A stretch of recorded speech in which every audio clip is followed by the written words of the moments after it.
इसी से सृजन और इसी से अंत है। आस्था की प्रतीक एक तरफ तो दूसरी तरफ जीवन का स्रोत है। हम सबकी आत्मा का दर्पण ये गंगा है। गंगा एक प्रतीक है जो हमारे राष्ट्र की सच्ची भावना को परिभाषित करती है। इसलिए सरकारों, प्रशासन एवं प्रत्येक व्यक्ति की जिम्मेदारी बन जाती है इसे स्वच्छ एवं मूल्यवान रखने की। गंगा की इसी आस्था और अविरल बहती धारा को संजोने हेतु प्रधानमंत्री श्री नरेंद्र मोदी जी के नेतृत्व में जून 2014 में नमामि गंगे कार्यक्रम की नींव रखी गई। इसी के तहत माननीय त्रिवेंद्र सिंह रावत जी के नेतृत्व में उत्तराखंड सरकार ने पिछले कुछ वर्षों में प्रदेश में गंगा की स्वच्छता को सुनिश्चित करने के लिए अनेक कदम उठाए हैं।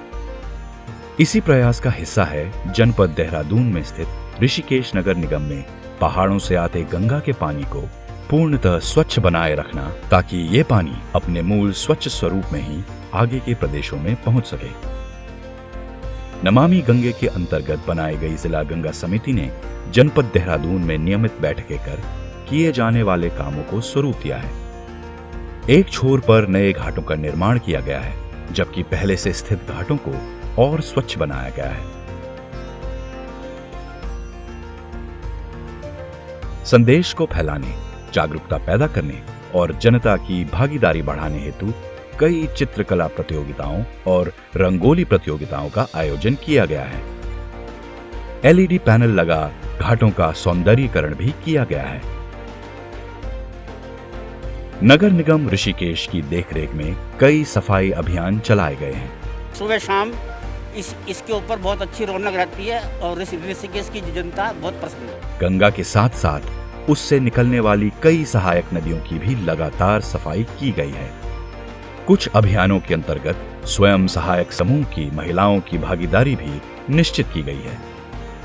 देहरादून प्रशासन ने कई अलग अलग प्राइवेट समूह को काम बांटने के साथ साथ रोजगार भी उपलब्ध कराया है।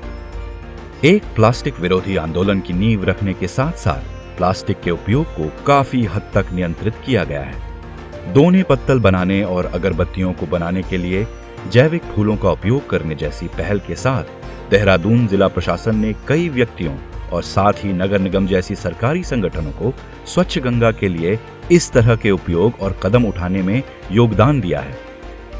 जो गंगा नदी में और मंदिरों में भगवानों के ऊपर फूल चढ़ाए जाते हैं, उनको एकत्रित करके यहाँ लाते हैं और उनसे हम हैंडमेड अगरबत्ती, धूप बत्ती, शावर जेल, होली कलर ये सारे प्रोडक्ट बनाते हैं। जागरूकता फैलाने के एक भाग के रूप में कृषि विभाग द्वारा गंगा के जल ग्रहण क्षेत्र में जैविक खेती का अभ्यास और प्रचार किया गया है, ताकि किसी भी प्रकार के रसायन गंगा में प्रवेश न कर सकें। नमामि गंगे कार्यक्रम के तहत ही वन विभाग ने गंगा की सहायक नदी सौंग के किनारे गंगा वाटिका की नींव रखी है। इसके अंतर्गत वन रोपण को बढ़ावा दे गंगा के चारों तरफ अनेक वृक्ष लगाए गए हैं। इसी के अंतर्गत हर साल उत्तराखंड में मनाए जाने वाले त्योहार हरेला पर भी गंगा एवं उसकी सहायक नदियों के चारों तरफ वृक्षारोपण किया गया है। नमामि गंगे ने एक बहुमंजिला एसटीपी यानी सीवेज ट्रीटमेंट प्लांट बनाकर एक क्रांतिकारी कदम उठाया है। यह इस प्रकार का पहला संयंत्र है। सभी सीवेज पॉइंट और नालों को इस तरह से टैप किया गया है कि वहां मौजूद सारा कचरा सीधे सीवेज ट्रीटमेंट प्लांट में चला जाता है।